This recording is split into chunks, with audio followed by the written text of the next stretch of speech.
120 secondes. L'invité de Vincent Veillon. La ville bernoise, mais bientôt jurassienne de Moutier fait face à une situation inédite. Dans 10 jours, ses citoyens devront renouveler un tiers de leur conseil de ville à la suite de la démission conjointe de presque tous les élus antiséparatistes en juin dernier. 13 sièges sur 43 sont à repourvoir pour une durée d'un peu moins d'un an, soit jusqu'aux prochaines élections. Et le mode de scrutin choisi est celui du système majoritaire à un seul tour, sans dépôt de liste. Autrement dit, n'importe quelle citoyenne et citoyen, ils sont 4400 est susceptible d'être élu. On en parle avec vous ce matin. Marlon Champion, bonjour. Bonjour. Vous vivez à Moutier et vous allez participer avec une vingtaine d'autres personnes au dépouillement de ce scrutin un peu particulier. Alors, d'abord, pourquoi ce mode d'élection ? Il nous a été imposé par les services du canton de Berne, probablement pour nous faire chier encore un dernier petit coup. Après que, comme vous l'avez dit, les élus antiséparatistes ont presque tous démissionné du conseil de ville, probablement pour nous faire chier encore un dernier petit coup. À vous entendre, on comprend que vous êtes plutôt pro-jurassien. C'est clair. Et plutôt inquiet de ce futur scrutin. C'est clair. Mais pourquoi ça ? Parce que ça va être le bordel, ces élections. Imaginez-vous.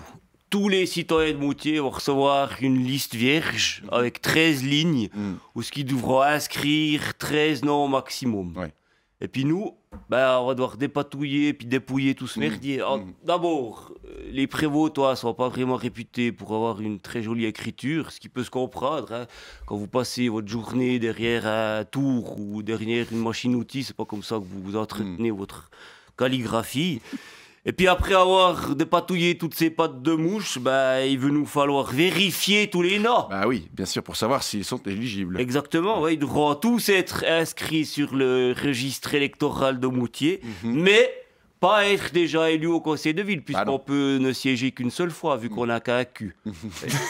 Ensuite, mieux vaudrait éviter les élus démissionnaires, même s'ils peuvent quand même se faire réélire, ne serait-ce que pour les faire chier encore un dernier petit coup. Un petit coup, Et puis alors se posera la question épineuse des homonymes. Bah oui, parce qu'il y en a une quarantaine, non ? Autrement dit, une vingtaine de personnes qui s'appellent exactement comme une vingtaine d'autres.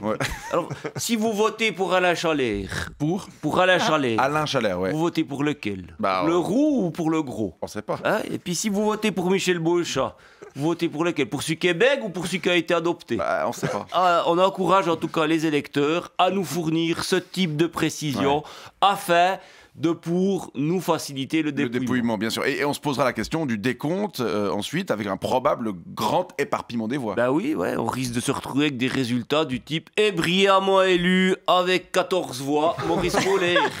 Tu parles d'une timbale. Et puis il y aura forcément des égalités avec des scores si petits. Et dans ce cas tirage au sort. On aurait dû faire comme ça direct, ça c'est mon avis.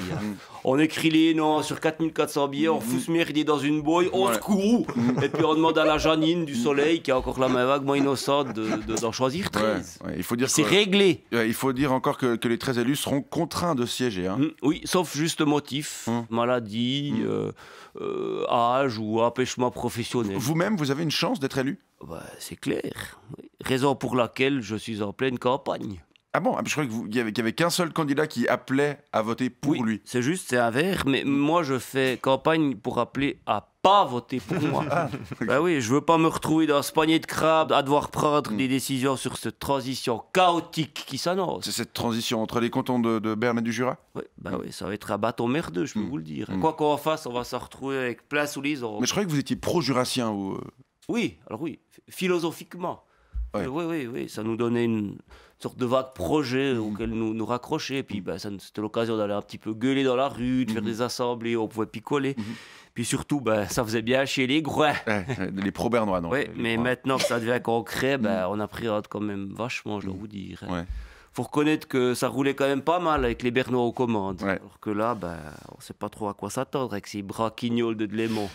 Ça risque d'être le bordel, je peux vous le dire. À commencer par dans 10 jours. En tout cas, rendez-vous pris pour le 13 février. On se réjouit de connaître l'issue de ce scrutin dont on vous remercie d'être venu nous présenter les coulisses. Marlon Champion. Service. Bonne journée. Au revoir.